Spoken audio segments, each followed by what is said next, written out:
Centre for San Diego. దీని నుంచి కొంత దూరంలోనే ఒక స్కూల్లో ఈ ఇద్దరు టీనేజర్స్ చదువుకుంటున్నారు. ఈ ఇద్దరు టీనేజర్స్ ఘటనా స్థలానికి పోలీసులు ఒక స్పెషల్ ఆపరేషన్లో అక్కడికి చేరుకున్న తర్వాత అక్కడి నుంచి వీరిద్దరు పారిపోవడం జరిగింది. మసీదులోని వారందరినీ కూడా పోలీసులు హుటాహుటిన బయటకు తరలించారు. అనంతరం పోలీసులకు దుండగులకు మధ్య ఎదురు కాల్పులు కూడా జరిగినట్టు తెలుస్తుంది. మొత్తం మీద ఇస్లామిక్ సెంటర్ ఒక 2 కిలోమీటర్ల దూరంలోనే మాడిసన్ హై స్కూల్ అనే ఒక హై స్కూల్ ఉంది. ఆ స్కూల్లోనే ఈ టీనేజర్ ఒక అబ్బాయి దాంట్లోనే చదువుతున్నట్టు తెలుస్తుంది. ఉదయం 9:42 ఒక తల్లి పోలీసులకు ఫోన్ చేసి నా కొడుకు శాండియాగోలోని ఈ మాడిసన్ హై స్కూల్లో చదువుతున్నాడు, కానీ ఉదయం ఇప్పుడు కొన్ని గన్స్ తీసుకొని ఇంట్లో నుంచి పారిపోయాడు బయటికి, సో అతన్ని వెతికి పట్టుకునే ప్రయత్నం చేయండి, కొన్ని గన్స్ తీసుకొని పారిపోయాడు అంటూ తల్లే పోలీసులకు ఫోన్ చేసింది. సో తల్లి పోలీసులకు ఫోన్ చేసిన వెంటనే 11:40 ఆ సమయానికి పోలీసులు అతను వెతుక్కుంటూ బయటకు వెళ్ళారు. ఒకసారి మన విజువల్స్లో చూడొచ్చు, రైట్ సైడ్ బాక్స్లో చాలా క్లియర్గా మస్జిద్లోంచి ప్రాణాలు కాపాడుకోవడానికి దాదాపు 140 మంది పిల్లలు, చిన్న పిల్లలు, ఈ మస్జిద్లోనే బ్రైటన్ అనే ఒక స్కూల్ ఉంది. ఆ స్కూల్లో 140 మంది చిన్నపిల్లలు చదువుకుంటున్నారు. ఆ సమయంలో ఈ దాడి జరిగిన సమయంలో వాళ్ళందరూ కూడా అక్కడే ఉండే. వాళ్ళందరూ ఎంతో భయభ్రాంతులకు గురయ్యారు. అక్కడి నుంచి ఆ పిల్లల్ని సేఫ్గా పోలీసులు బయటకు తీసుకెళ్తున్న విజువల్స్ని మనం చూస్తున్నాం. సో మొత్తం మీద కొంత హై టెన్షన్ అయితే నెలకొని ఉండే. మరి ఇస్లామిక్ సెంటర్ని ఎందుకు టార్గెట్ చేశారు? ఈ ఘటనలో ఆ మాస్క్కి సంబంధించిన వాళ్ళు, ఒక స్పిరిచువల్ లీడర్ చనిపోయారు, సెక్యూరిటీ గార్డ్ చనిపోయాడు, అలాగే ఒక కేర్ టేకర్ చనిపోయాడు. వీళ్ళు ముగ్గురు కూడా చనిపోయారు. ఆ సెక్యూరిటీ గార్డ్ అనే వ్యక్తి దాదాపు 10 సంవత్సరాల నుంచి ఆ మస్జిద్కి ఒక సెక్యూరిటీ గార్డ్గా పనిచేస్తున్నాడు. ఆ వ్యక్తి చాలా కీలకంగా మారాడంట.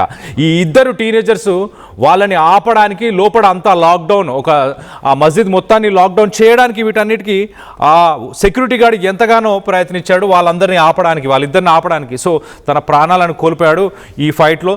దాని తర్వాత లోపలికి ఆ టీనేజర్స్, ఆ బిల్డింగ్ మనం చూస్తున్నాం కదా, ఆ బిల్డింగ్ లోపలికి ఎంటర్ అయ్యి అక్కడ ఎదురుగా కనిపించిన కేర్ టేకర్ని, అలాగే మరొక లీడర్, వాళ్ళు ఈ పిల్లల దగ్గరికి వెళ్లకుండా అడ్డుకునే ప్రయత్నం చేశారు. బ్రైట్ హారైజన్ అకాడమీ అని చెప్పేసి ఒక స్కూల్ కూడా ఆ మస్జిద్లో ఉంది. ఆ పిల్లలు దాదాపు 140 మంది పిల్లలు ఉన్నారు. వాళ్ళ దగ్గరికి వెళ్లకుండా ఆ కేర్ టేకరు, మరొక వ్యక్తి, ఇంకొక స్పిరిచువల్ లీడర్, వీరిద్దరు కూడా ఈ దుండగులు ఇద్దరిని ఆపే ప్రయత్నం చేశారు. సో మొత్తానికి 11:43 ఆ సమయానికి పోలీసులు ఈ ఇద్దరు టీనేజర్స్ వెపన్స్ తీసుకొని ఇంట్లోంచి బయటికి వెళ్ళారు. ఎక్కడున్నారో అని వెతుకుతున్న సమయంలో ఈ ఇస్లామిక్ సెంటర్ ఫర్ శాండియాగో మీద వాళ్ళిద్దరూ అటాక్ చేయడం జరిగింది. ఆ పిల్లలు ఆ సమయంలో అక్కడే ఉన్నారు. దాని తర్వాత ఈ అటాకర్స్, ఈ ఇద్దరు వ్యక్తులు, మొదటగా ఆ సెక్యూరిటీ గార్డ్ పేరు జస్ట్ ఇప్పుడే వచ్చింది, అమీన్ అబ్దుల్లా అనే వ్యక్తి సెక్యూరిటీ గార్డ్. అతను ఆ మస్జిద్లో దాదాపు ఒక 10 సంవత్సరాల నుంచి పనిచేస్తున్నాడంట. అతను వీళ్ళని అడ్డుకునే ప్రయత్నం చేశాడు. దాని తర్వాత అతన్ని చంపేసి లోపలికి వెళ్ళిపోయిన తర్వాత మరో ఇద్దరు, మన్సూర్ కజీహా అలాగే నాదేర్ అవాద్, ఈ ఇద్దరు వ్యక్తులను కూడా ఆ టీనేజర్స్ షూట్ చేశారట. దాని తర్వాత 11:48 ఒక కారుని దొంగలించి అక్కడి నుంచి పారిపోయే ప్రయత్నం చేశారు. ఆ పారిపోతున్న సమయంలో మరొక వ్యక్తి, ఒక ల్యాండ్స్కేపర్, అంటే అక్కడ ఒక పని చేసుకునే ఇంకొక వ్యక్తిని కూడా షూట్ చేశారంట. అతనికి ఒక సేఫ్టీ హెల్మెట్ ఉండడం వల్ల అతను బతికిపోయాడు. మళ్ళీ మధ్యాహ్నం 1 గంట ఆ సమయంలో పోలీసులు వాళ్ళు ఎక్కడున్నారనేది గుర్తించి వాళ్ళని పట్టుకునే ప్రయత్నం చేసినప్పుడు ఆ ఎదురు కాల్పుల్లో ఆ ఇద్దరు టీనేజర్స్ చనిపోయినట్టు తెలుస్తుంది. సో మొత్తం మీద మస్జిద్లో ముగ్గురు, ఆ ఇద్దరు టీనేజర్స్, మస్జిద్లో సెక్యూరిటీ గార్డ్ అమీన్ అబ్దుల్లా, అలాగే మన్సూర్ కజీహా, అలాగే నాదీర్ అవాద్, వీరందరూ కూడా మస్జిద్లో పనిచేసే వ్యక్తులు. ఈ ముగ్గురు కూడా చనిపోయారు. మొత్తానికైతే 17 సంవత్సరాల ఒక టీనేజర్, అతని పేరు కేన్ క్లార్క్, అలాగే 18 సంవత్సరాల మరొక టీనేజర్, అతని పేరు Caleb వాస్కెస్. So Kane Clark, Caleb వాస్కెస్, వీరిద్దరు కూడా ఆన్లైన్లో ఇద్దరికి పరిచయం జరిగిందంట. ఇద్దరు ఒకటే ఏరియాలో ఉంటున్నామని గుర్తించారు. దాని తర్వాత ఇద్దరు కొంత ఈ అన్యమతస్తులకి వ్యతిరేకంగా, అంటే ముస్లిమ్స్కి వ్యతిరేకంగా కొన్ని నినాదాలు, కొన్ని పుస్తకాలు, కొన్ని వీడియోస్ కూడా వాళ్ళ ఇళ్లలో దొరికాయంట. మొత్తానికైతే వాళ్ళు కావాలనే ఒక ప్లాన్ ప్రకారం, ఒక పథకం ప్రకారం, ఒక వైట్ సుప్రీమిస్ట్, గతంలో మనం చూస్తే వేరే న్యూజిలాండ్లో కూడా ఇలా ఒక చర్చ్ని అటాక్ చేశారు. అప్పుడు అటాక్ చేసి దాదాపు 51 మంది క్రిస్టియన్స్ని చంపేసిన దానికి రివెంజ్గా వీళ్ళు ఈ మసీద్ని అటాక్ చేద్దామని ఇద్దరు ప్లాన్ చేశారు.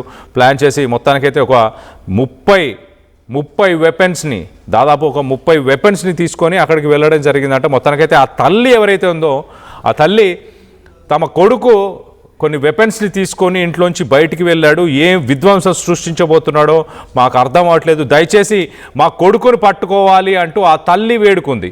ఆ తల్లి ఇచ్చిన ఆ ఫోన్ కాల్తోని, ఆ పోలీసులకు ఇంటిమేట్ చేసిన ఆ ఇన్ఫర్మేషన్తోనే, ఆ ఫోన్ కాల్తోనే ఇమీడియట్గా పోలీసులు రెస్పాండ్ అయ్యారు, ఇమీడియట్గా వాళ్ళని పట్టుకునే ప్రయత్నం చేశారు. కానీ అప్పటికే కొంత నష్టం అయితే జరిగింది. ఈ Islamic centre for San Diego county మొత్తంలోనే ఇది అత్యంత పెద్దదైన ఒక మసీద్ అని చెప్పొచ్చు. మనం చూడొచ్చు ఎంత పెద్ద బిల్డింగ్ కనిపిస్తుందో. పక్కన హైవే పైన ట్రాఫిక్ అంతా కూడా నిలిచిపోయింది ఆ షూటింగ్ జరుగుతున్న సమయంలోనే.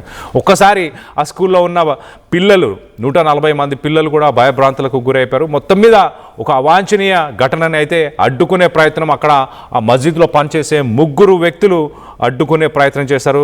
దానికి సంబంధించిన విజువల్స్ని మనం చూస్తున్నాము. అక్కడ ఎలాంటి పరిస్థితులు నెలకొని ఉండే ఒకసారి ఎలాంటి పరిస్థితులు నెలకొని ఉండే అవి కూడా ఒక్కసారి చూసే ప్రయత్నం చేద్దాం.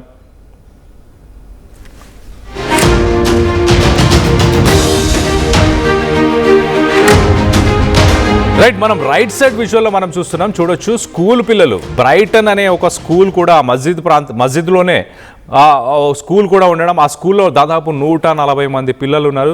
ఆ పిల్లలని ఇమీడియట్గా అక్కడి నుంచి తరలిచేస్తున్న ఆ వీడియోలో మనం చూడొచ్చు. ఆ పిల్లల్ని ఒక సేఫ్టీకి తీసుకెళ్లే ప్రయత్నం పోలీసులు చేస్తున్నారు. సో మొత్తం మీద ఆ మత విద్వేషాలని రెచ్చగొట్టే కంటెంట్ని వీళ్ళు రెగ్యులర్గా చూసేవాళ్ళు. ఆ వీడియోస్ని కానీ అవన్నీ చూసి మొత్తానికైతే ఖచ్చితంగా ఒక రివెంజ్ని తీసుకోవాలి. గతంలో న్యూజిలాండ్లో ఒక చర్చిని టార్గెట్ చేసి దాదాపు 51 మందిని చంపేయడం జరిగింది. దానికి రివెంజ్గా వీళ్ళు శాండియాగోలో ఉన్న ఇస్లామిక్ సెంటర్ని దాడి చేద్దామని ఈ ఇద్దరు టీనేజర్స్ మొత్తానికైతే ప్లాన్ చేశారు. దాదాపు 30 వెపన్స్ తీసుకొని వాళ్ళు ఇళ్ళ నుంచి బయలుదేరి అక్కడికి వెళ్ళి అటాక్ చేసే ప్రయత్నం చేశారు. ఎంతో కష్టపడి సెక్యూరిటీ గార్డ్ తన ప్రాణాలను కోల్పోయినా కానీ వాళ్ళని అడ్డుకునే ప్రయత్నం చేశాడు. మరో ఇద్దరు కూడా అడ్డుకునే ప్రయత్నం చేశారు.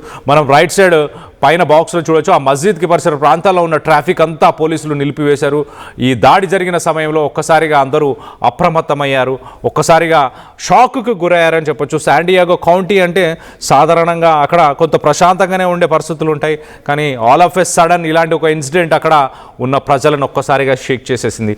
17-18 సంవత్సరాల వయసు గల పిల్లలు మరి ఇలాంటి డెసిషన్కి ఎందుకు పాల్పడుతున్నారు? మరి ముఖ్యంగా అమెరికా లాంటి దేశాల్లో ఇలాంటి ఘటనలు సామాన్యంగా ఈ మధ్యకాలంలో రెగ్యులర్గా ఇలాంటి ఘటనలు చోటు చేసుకుంటూ వస్తున్నాయి. దీనికి సంబంధించి మీరేమనుకుంటున్నారు? మీ అభిప్రాయాలను కింద కామెంట్ రూపంలో తెలియపరచండి. వాళ్ళని కావాలనే ప్రేరేపించారా, లేక వాళ్ళు కొంత మానసికంగా కొంత ఒత్తిడిలో ఉన్నారు కాబట్టి ఇలాంటి ఒక ఘటనకు పాల్పడ్డారని మీరు భావిస్తున్నారా? దీనిపై మీ అభిప్రాయాలు ఏంటనేది కింద కామెంట్ రూపంలో తెలియపరచండి.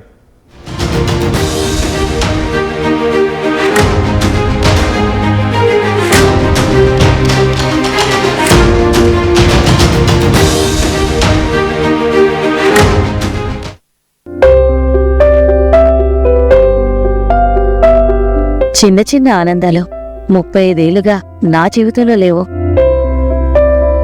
35 ఏళ్లుగా నేను డైపర్లలో బ్రతికాను. 6 సెంటీమీటర్ల ఫిస్టులా నా మూత్రాశయంలో లీకు కారణమైంది. ఎవరూ నాకు సహాయం చేయలేకపోయారు. ఏఐఎన్యూలో వైద్యులను కలిసే వరకు. అక్కడ వారు రోబోటిక్ శస్త్రచికిత్సతో నాకు పరిష్కారం ఇచ్చారు. వారు నా ఆత్మవిశ్వాసాన్ని కూడా తిరిగిచ్చారు.